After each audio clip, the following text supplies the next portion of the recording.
I had to get rid of some clothes. I had too many clothes, so I brought my clothes to Buffalo Exchange. Quick question, are they mean to everybody, or am I special?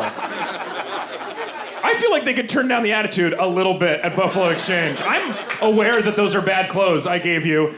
You know how you can tell I already knew they were bad clothes? I put them in a garbage bag, and I brought them to your trash boutique. That's the whole point of your system, is people's worst stuff. No one goes to their closet and is like, oh, this is my favorite outfit. I wonder what the fashion raccoons will give me for this.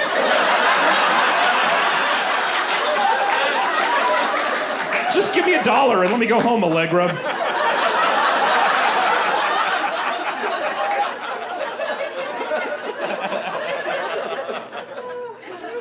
Had to join a gym recently because I'd not been called bro in a while. Just wanted to check in.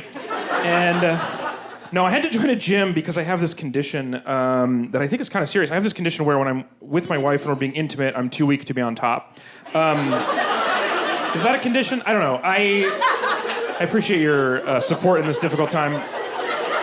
It's been very difficult for my family. I can't be on top physically. I can handle it emotionally. Not strong enough. I'm not like afraid of heights or something. I'm like too weak physically. It's still nice. We still have a nice time. It's not. I mean, it's nice inside. It's probably not nice to look at, but it's like from the inside, it's lovely. From the outside, it's like, oh God, if those timbers give way, that walrus is gonna crush that poor woman. We only have 2 choices we can choose from in the bedroom. We can choose from Lady on Top or the one she calls Shaky Arms. So that's what we do.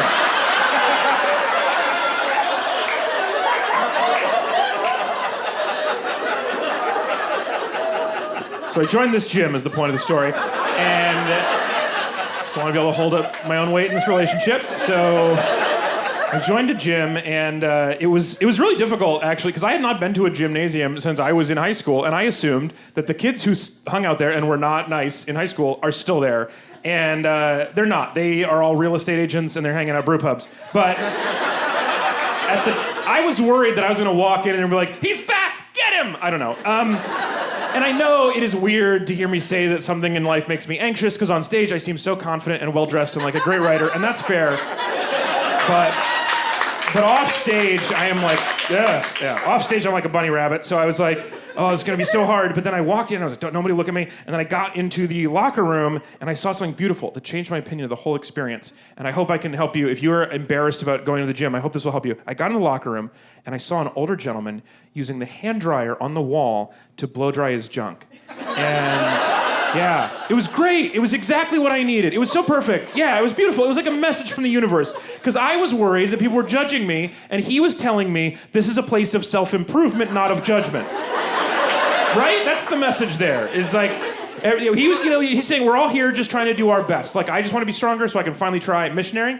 And he just doesn't want to die with a rash on his leg. So we're all doing our best. I'm not much of a message comic, but if I had one, it would be like, live each day like it might be your last, and dry your balls like no one's watching. That's what I think, yeah. I should clarify, in case you're trying to picture this. Sorry, it's the old ones, the big white ones with the metal nozzle, not the new ones where you dip. Yeah, totally different story, right? Yeah. If I walk in on somebody teabagging an air blade in the corner, that's worse.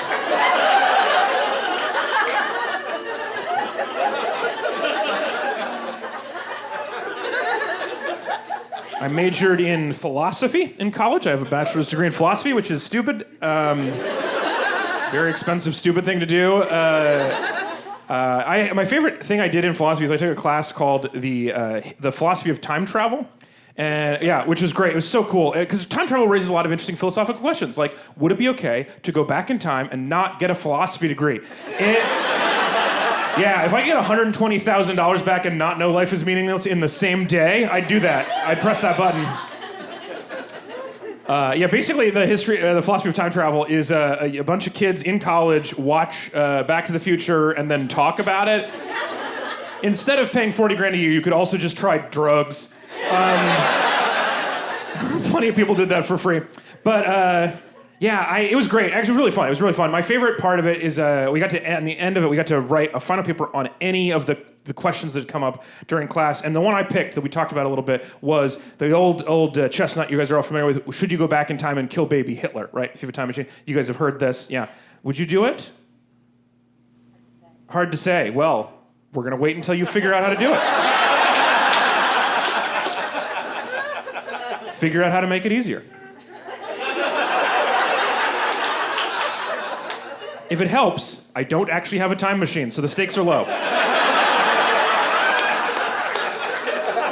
You do it. Yeah, awesome. Good. I'm glad you're gonna do it. This is our hero, ladies and gentlemen. We don't have to do it. We found somebody. Because only one person has to do it. It's a time machine, so you can take care of that. How are you gonna do it?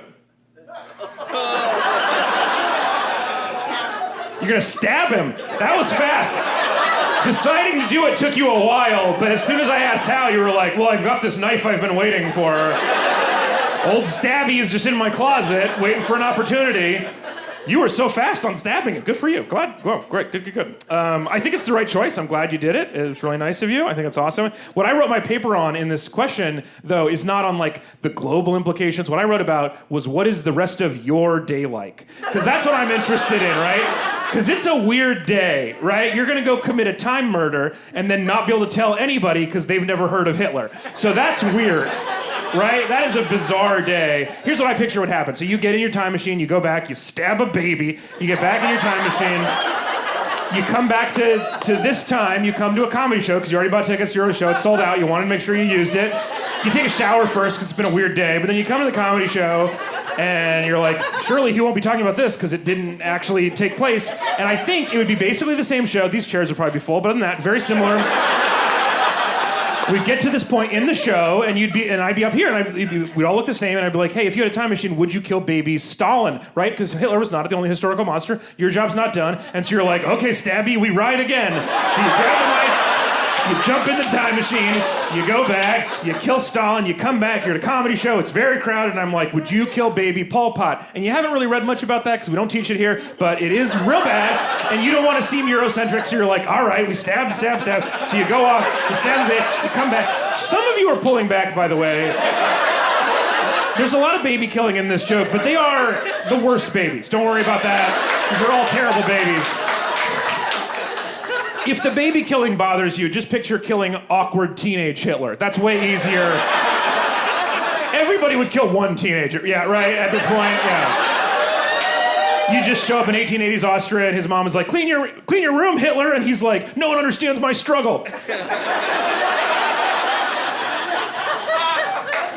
It is weird that the question's about a baby, though. It's weird that like the question that everybody asks is, would you go back and kill baby Hitler? And no one is like, would you take a time machine and go back and stop the Archduke Franz Ferdinand from being assassinated, prevent both world wars? It does seem like secretly, as a species, we all want to kill a baby, and we're like, what's the worst baby? Can I have that baby? Anyway.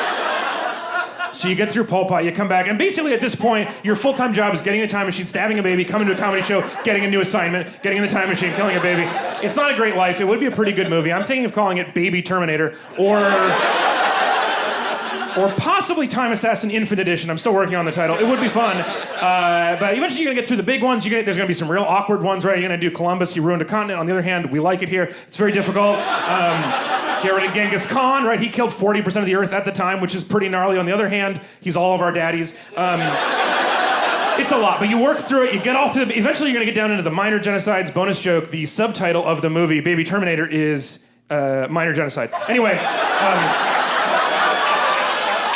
and then